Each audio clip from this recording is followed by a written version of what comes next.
ഇവിടുത്തെ കാര്യങ്ങൾ ഓർത്ത് മനസ്സ് വിഷമിക്കാതിരുന്ന് പഠിക്കണം. നീ അച്ഛന് വാഗ്ദാനം ചെയ്തിരിക്കുന്നത് ചാനലാ, അത് മറക്കണ്ട. എന്തെങ്കിലും ആവശ്യം ഉണ്ടെങ്കിൽ ഞാൻ വിളിക്കാം. എന്തിനാ? ഇവന്റെ ഒരു ആവശ്യം ഇവിടെ ഇല്ല.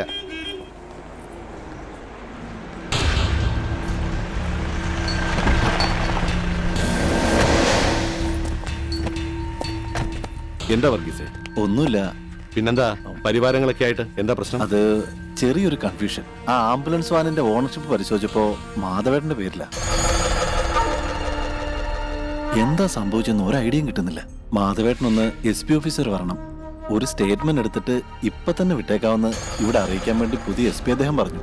അയാൾക്ക് ഇങ്ങോട്ട് വന്നാ എന്താ? ഞാനത് പറഞ്ഞതാ. ആൾ അല്പം സ്ട്രിക്റ്റാ. ഉത്തരേന്ത്യയിലേക്ക് സർവീസിലിരുന്നുകൊണ്ടാണെന്ന് തോന്നുന്നു. മൂപ്പർക്ക് എന്റെ ചോദ്യം പോലും പിടിച്ചില്ല. അങ്ങനെയാ നട്ടലുള്ള പോലീസ് ഓഫീസേഴ്സ്. എന്നാ പോവാം. അയ്യോ, മാധവേട്ടൻ കാറിൽ വന്നാ മതി. വർഗീസേ, ന്യായമായ ആവശ്യങ്ങൾ നിഷേധിക്കപ്പെടുമ്പോൾ മാത്രമേ മാധവൻ നിയമം കയ്യിലെടുത്തിട്ടുള്ളൂ. അത് മറ്റുള്ളവർക്ക് വേണ്ടി. എന്റെ സ്വന്തം കാര്യത്തിൽ എന്നും അനുസരിച്ചിട്ടേ ഉള്ളൂ. ശരിയല്ല എന്ന് നല്ല ബോധ്യമുള്ളത് പോലും. SP ഓഫീസിൽ സ്റ്റേറ്റ്മെന്റ് കൊടുക്കാൻ ഒരാൾ പോവേണ്ടത് സ്വന്തം കാറിലല്ല, ജീപ്പില. അതാ ചട്ടം.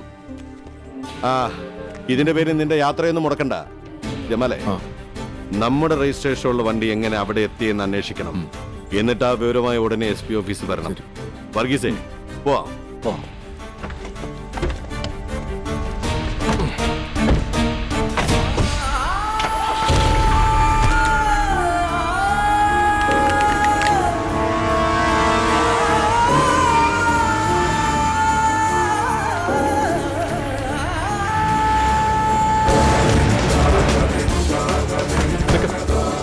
ഞാനുണ്ട്.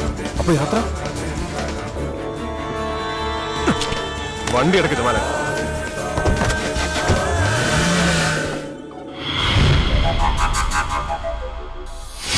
Welcome, Mr. Madhavan. Welcome to my office. Vetrivel Maran, IPS.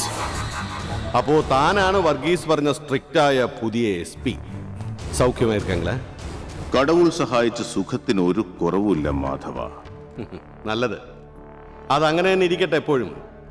Kuruvila ജോർജും ചെറിയ പിള്ളിക്കാരും പിന്നെ രാമദത്തൻ ഉണ്ണിയുടെ മക്കളും കൂട്ടത്തിൽ കാണാതെ പോയ പേരുകാരനും ഇപ്പൊ എത്തി. ശത്രുക്കളെല്ലാം ഒറ്റപ്പടയായി നിരയൊപ്പിച്ചു മുന്നിൽ. അതും നല്ലത്. സംഘം ചേരുമ്പോ ബലം കൂടും. തന്റെ പ്രഭാഷണം കേട്ട് പ്രബുദ്ധനാവാൻ വിളിപ്പിച്ചതല്ല ഞാൻ. പാകിസ്ഥാൻ പണവുമായി വന്ന ആ വണ്ടി അത് തന്റെ പേരിലുള്ളതാണെന്ന് കൺഫേം ചെയ്തിട്ടുണ്ട്. ഇനി രക്ഷയില്ല മാധവ. കുറ്റം രാജ്യദ്രോഹം. ഇത്തവണ താൻ സ്വദേശം രാജപാളയമായതുകൊണ്ടാവാം രാജപാളയം നായ്ക്കളുടെ സ്വഭാവവിശേഷങ്ങളുണ്ട് തന്റെ ശരീരഭാഷയിൽ. രാമദത്തനുണ്ണിയുമായി ചേർന്ന് എനിക്കെതിരെ നീ ചെയ്തു കൂട്ടിയ തെറ്റുകൾക്കൊക്കെ ശിക്ഷയായ ട്രാൻസ്ഫർ വിധിച്ച് മലകേറ്റി വിടുമ്പോ ഒരു വാക്കു പറയാൻ മറന്നു ഞാൻ. തിരിച്ചു വരരുതെന്ന്. ആ ഔദാര്യത്തിന് നന്ദി ഇങ്ങനെ തന്നെ കാണിക്കണം നീ. മാടമ്പത്തിനും കാണിച്ച ഒന്ന് കഴിവ്.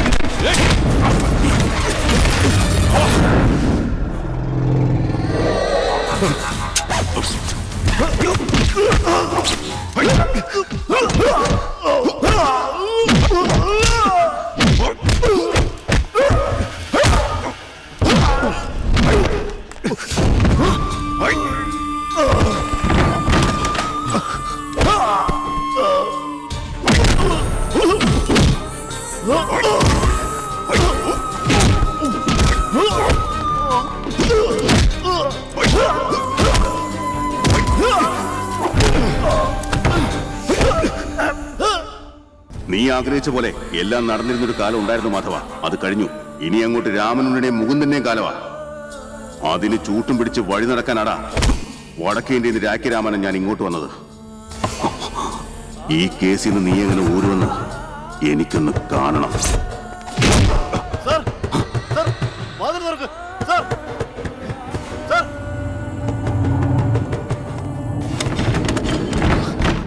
അയ്യോ, മാധവേട്ടാ, മാധവേട്ടാ.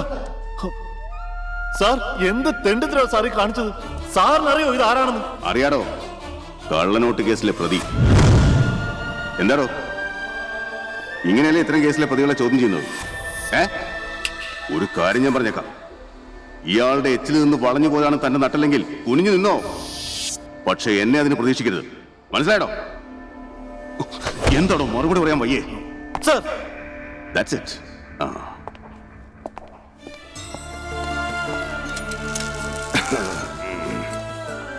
മാധവേട്ട ക്ഷമിക്കണം മാധവേട്ട, എനിക്കറിയില്ലായിരുന്നു ഇങ്ങനൊരു ചതി. സാരമില്ല. പക്ഷേ അവൻ അച്ചു, അവനൊന്നും അറിയരുത്. മാധവേട്ടനെ ഇറക്കി വിടണം. മാധവേട്ടനെ ഇറക്കി വിടുക. പോലീസിന്റെ ഗുണ്ടായിസം അവസാനിപ്പിക്കുക. പോലീസ് ഭീതി പാലിക്കുക. മാധവേട്ടനെ ഇറക്കി വിടുക. മാധവേട്ടനെ ഇറക്കി വിടുക. ആരാടോ ഇവരൊക്കെ? മാധവേട്ടൻ അറസ്റ്റ് ചെയ്തു എന്ന് അറിഞ്ഞു വന്നവരാണ് സർ. മര്യാദയ്ക്ക് പിരിഞ്ഞു പോകാൻ പറയും, അല്ലെങ്കിൽ ബലം പ്രയോഗിക്കേണ്ടി വരും. അങ്ങനെ ബലം പ്രയോഗിച്ചാ പിരിഞ്ഞു പോകുന്നവരല്ല സാർ അവര്. താനാരാടോ? ഞാൻ മാധവേട്ടന്റെ സഹായിയാ. നല്ല തടിയാണല്ലോടോ. മനസ്സും നല്ലതാണ് സാർ. ഓ, സ്റ്റേറ്റ്മെന്റ് എടുത്തു കഴിഞ്ഞെങ്കിൽ ദേവിയത് അച്ഛനെ വിട്ടയക്കണം. മാധവേട്ടന്റെ മകനാണ് അച്ചു. ചക്കക്കുരുന്റെ അത്രയും ഉണ്ടായിരുന്ന നീ ഇത്രയും വളർന്നോ? കാലം പോയ പോക്കേ. അച്ചുമോനെ, നിന്റെ തന്തയുടെ കാര്യം പോക്ക. പാകിസ്ഥാനിൽ അച്ചടിച്ച ഇന്ത്യൻ റുപ്പി ഇവിടെ കൊണ്ടുവന്നത് നിന്റെ അച്ഛന്റെ വണ്ടിയില. ഞങ്ങൾക്ക് കിട്ടിയ വിവരം അനുസരിച്ച് നിന്റെ അച്ഛനാ സൗത്ത് ഇന്ത്യയിലെ ISI മണിയുടെ ഡിസ്ട്രിബ്യൂഷൻ ഏജന്റ്. നുണയാണ് സർ, പച്ചക്കള്ളം. ഇന്നലെ രാത്രി ചന്ദ്രഗിരിയുടെ ഗ്യാരേജിൽ കിടന്നിരുന്ന വണ്ടി ആരോ മനഃപൂർവ്വം മോഷ്ടിച്ച് കൊണ്ടുപോയി തൊണ്ടി മുതലായ വണ്ടിയുടെ സ്ഥാനത്ത് അതിന് പകരം ഇട്ടിരിക്കുകയാണ്. പറയാനുള്ളതൊക്കെ ചെന്നങ്ങ് കോടതി പറഞ്ഞാൽ മതി. കോടതിയോ? അതെ, കോടതി. അറസ്റ്റ് ചെയ്ത കള്ളനോട്ട് കേസിലെ പ്രതിയെ കോടതിയിലല്ലാതെ പിന്നെ അമ്പലമുറ്റത്ത് ഹാജരാക്കാൻ പറ്റുമോ? മോൻ ചെല്ല്. സർ, സർ പ്ലീസ്, എനിക്ക് പറയാനുള്ള ഒന്ന് കേൾക്കണം. എന്റെ അച്ഛൻ ഒരു തെറ്റും ചെയ്തിട്ടില്ല. പിന്നെ ഞാനാണോ തെറ്റിയത്? നിന്റെ അച്ഛന്റെ ബയോഡേറ്റ ഞാനൊന്ന് പരിശോധിച്ചു. ശരിക്കും ഒരു ഫ്യൂഡൽ ഫാഷിസ്റ്റ്, കയ്യൂക്കിന്റെ ബലത്തിൽ കാര്യം നേടുന്ന കസവ് പൊതച്ച ഗുണ്ട. അത്തരം ആളുകളെ കൈകാര്യം ചെയ്യേണ്ടത് എങ്ങനെയാണെന്ന് എനിക്ക് നന്നായിട്ട് അറിയാം. അച്ഛന്റെ അതേ ലൈനാണ് മോനുമെങ്കില് തൂക്കിയെടുത്ത് അകത്തിടും, അച്ഛന്റെ ഒപ്പം കൂട്ടുപ്രതിയായിട്ട്. കേട്ടോടാ? താൻ ഒരു പുല്ലും ചെയ്യില്ല. ജമാലെ, എങ്ങോട്ടാ? എനിക്ക് എന്റെ അച്ഛനെ കാണണം. അത് നടക്കില്ല. നടക്കും സർ. എന്റെ അച്ഛനെ കണ്ടിട്ട് ഞാൻ പോകും. ദാ കണ്ടോ,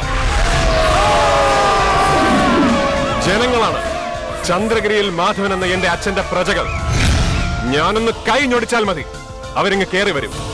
പിന്നെ തടുക്കാൻ കഴിയില്ല ആർക്കും, ഒരു ഓഫീസർക്കും.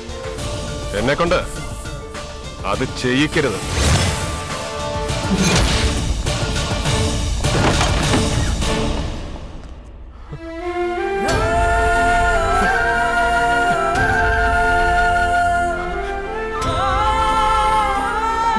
അച്ഛാ,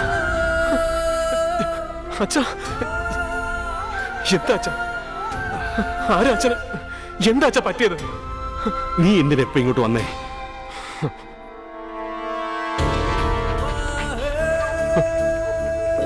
വർഗീസ, ആരുടെ ദേഹത്താ കൈവെക്കുന്നതെന്ന് മറന്നുപോയോടോ? ഞാനല്ല മോനെ, ആ SP യാ. അപ്പൊ അന്ന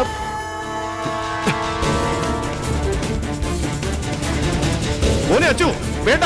ജമാലെ, അവനോടൊന്നും ചെയ്യരുതെന്ന് പറ. ചെല്ലേ. അച്ചു, അച്ചു, അച്ചു, അച്ചു വേണ്ട. ഇപ്പൊ എന്തെങ്കിലും ചെയ്താൽ അയാൾ ആ ദേഷ്യം മുഴുവൻ മാധവേട്ടനെടുത്ത് തീർക്കും. ആദ്യം അച്ഛനെ പുറത്തിറക്കണം, എന്നിട്ട് മതി മറുപണി. നിൽക്കണം സർ. ഞാനിപ്പോ പോകുന്നു. പക്ഷെ ഒരു അപേക്ഷയുണ്ട്, ഒരു ഓർമ്മപ്പെടുത്തൽ. ആരുടെയെങ്കിലും കൈത്തണ്ടയുടെ അഹങ്കാരം കാരണം എന്റെ അച്ഛന്റെ ആരോഗ്യ നിലയിൽ ഇപ്പൊ സംഭവിച്ച പോലെ എന്ത് മാറ്റം സംഭവിച്ചാൽ പ്രതികരിക്കും ഞാൻ. I will react.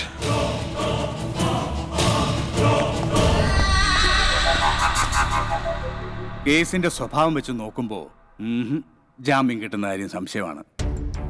അറസ്റ്റ് രേഖപ്പെടുത്തിയില്ലായിരുന്നെങ്കിൽ നമുക്ക് മുൻകൂർ ബെയിലിന് അപ്ലൈ ചെയ്യാമായിരുന്നു ഹൈക്കോടതിയിൽ. ഇനിയിപ്പോ അതും നടക്കില്ല. അപ്പൊ മാധവേട്ടൻ റിമാൻഡിൽ കിടക്കേണ്ടി വരും സബ് ജയിലില്. ഒരു വഴിയില്ല ഏറാടിയങ്ങളെ, അച്ഛനെ പുറത്തിറക്കാൻ. സത്യം കോടതിക്ക് ബോധ്യപ്പെടണം. എന്ന് വെച്ചാൽ ഈ കേസ് ഫാബ്രിക്കേറ്റ് ചെയ്തുണ്ടാക്കിയതാണെന്നും മാധവേട്ടനല്ല യഥാർത്ഥ പ്രതിയെന്നും തെളിയിക്കാൻ പറ്റണം. അതേ ഉള്ളൂ പോംവഴി. Thanks uncle.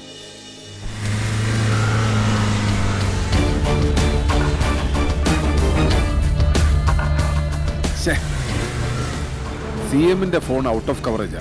ഫ്ലൈറ്റിലായിരിക്കും ഡൽഹി യാത്ര. IG രാജഗോപാലും ഫോൺ എടുക്കുന്നില്ലല്ലോ. ഇനി എല്ലാരും കൂടെ അറിഞ്ഞുകൊണ്ടായിരിക്കോ? അറിഞ്ഞുകൊണ്ടാണെങ്കിലും അല്ലെങ്കിലും അച്ഛനെ എനിക്ക് രക്ഷിച്ചേ പറ്റൂ. ഒരു ദിവസം പോലും റിമാൻഡിൽ കിടക്കാതെ എന്ത് വില കൊടുത്തിട്ടാണെങ്കിലും അച്ഛനെ ഞാൻ പുറത്തിറക്കിയിരിക്കും. എവിടെ നിന്ന് പുറത്തിറക്കാൻ? ചന്ദ്രഗിരി മാധവൻ എന്ന പ്രസ്ഥാനം ഇതോടെ തീർന്നു. പക്ഷെ മകൻ, ഇനി അവനെയാണ് നമ്മൾ സൂക്ഷിക്കേണ്ടത്. വിളഞ്ഞ വിത്ത അച്ഛനൊരു വൻ മരമായിരുന്നെങ്കിൽ അവനൊരു വനമാ. ആ കാടിന്റെ അടിവേരറുത്ത് വെട്ടി മുറിക്കാനല്ലേ സാർ ഈ വെട്രിവേൽ? ഉരുക്ക് മുറുക്കി പിടിച്ചു നിർത്താൻ കൈക്കരുത്തുള്ള ആൺകുട്ടികളുണ്ടെങ്കിൽ തയ്യാറാക്കി നിർത്തിക്കോ. അവസാനിപ്പിച്ചു തരാം ആ മാധവനെ. ചങ്കില് പച്ചിരമ്പ് കയറുമ്പോ പിടഞ്ഞകലുന്ന പ്രാണന്റെ സ്വരം അതെനിക്ക് കേൾക്കണം. അതിന് സഹായിച്ചാൽ പൊന്നുകൊണ്ട് തുലാഭാരം, എന്നിട്ടത് തുല്യം ചാർത്തിത്തരും വെട്രിവേലിന്റെ തറവാട്ട് സ്വത്തിലേക്ക്. ചെയ്യും തമ്പുരാൻ, വെട്രിവേൽ അത് ചെയ്തിരിക്കും.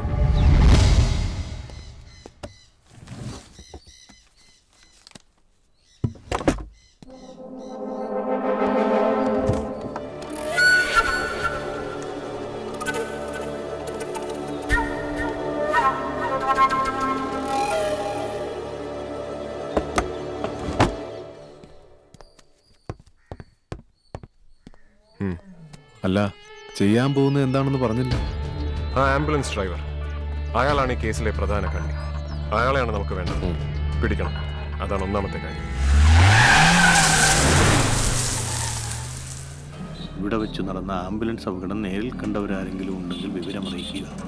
വണ്ടി ഓടിച്ചിരുന്ന ആളെക്കുറിച്ച് എന്തെങ്കിലും സൂചന നൽകുന്നവർക്ക് 5 ലക്ഷം രൂപ പ്രതിഫലം. 5 ലക്ഷം രൂപ പ്രതിഫലോ? ഈശ്വരാ, നമ്മൾ ആരും കണ്ടില്ലല്ലോ ആ ഡ്രൈവറെ.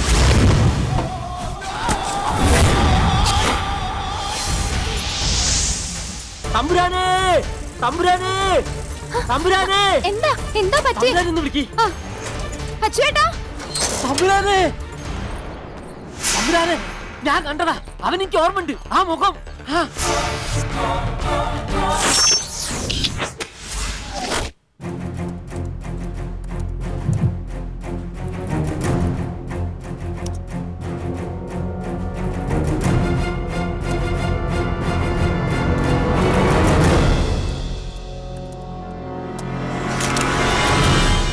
ഇത് തന്നെ ആള്, ഇത് തന്നെ ആള്, ഇത് തന്നെ. പക്ഷെ ഇവൻ എങ്ങനെ കണ്ടുപിടിക്കും രാത്രിയിൽ? അതിന് വഴിയുണ്ട്. കോയമ്പത്തൂരിലെ അന്നപൂർണ ഗ്രൂപ്പിന്റെ റൈസ് മിൽ മാനേജർ നാഗരാജ്, അയാളാണ് ആ ആംബുലൻസിന്റെ രജിസ്റ്റേർഡ് ഓണർ. അവനെ പൊക്കിയ ഇവൻ എവിടെയുണ്ടെന്ന് അറിയാൻ കഴിയും. ജമാൽ,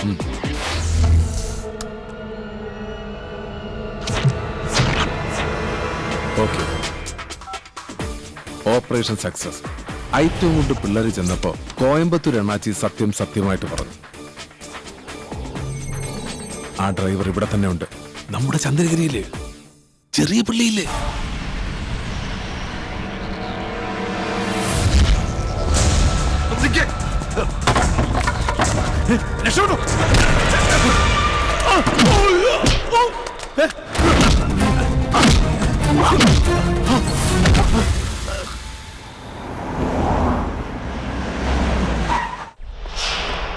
എല്ലാ കണക്കുകൂട്ടലുകളും തെറ്റിച്ചല്ലോ രാമ.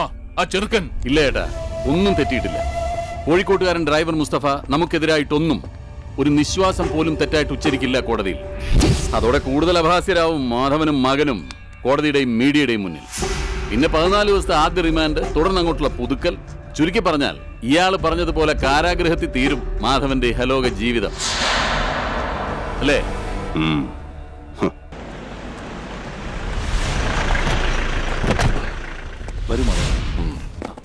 വരൂ, വിഷമിക്കണ്ട. ചാനലുകാരൻ റിപ്പോർട്ടേഴ്സ് ഒക്കെ ഇവിടെ. സാർ, അത് അവര് വരില്ല. എന്റെ അച്ഛനെ നീ കോടതിയിൽ ഹാജരാക്കുന്നതിന്റെ ഫോട്ടോസും വിഷ്വൽസും ഒരു മീഡിയയിലും വരണ്ടെന്ന് ഞാൻ അങ്ങ് തീരുമാനിച്ചു.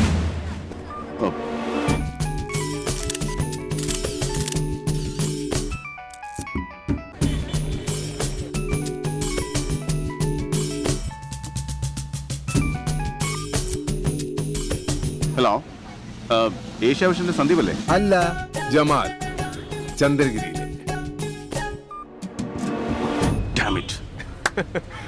അയ്യോ, എസ് പി സാറിന്റെ ക്ഷണം സ്വീകരിച്ച് എല്ലാവരും എത്തിയിട്ടുണ്ട്.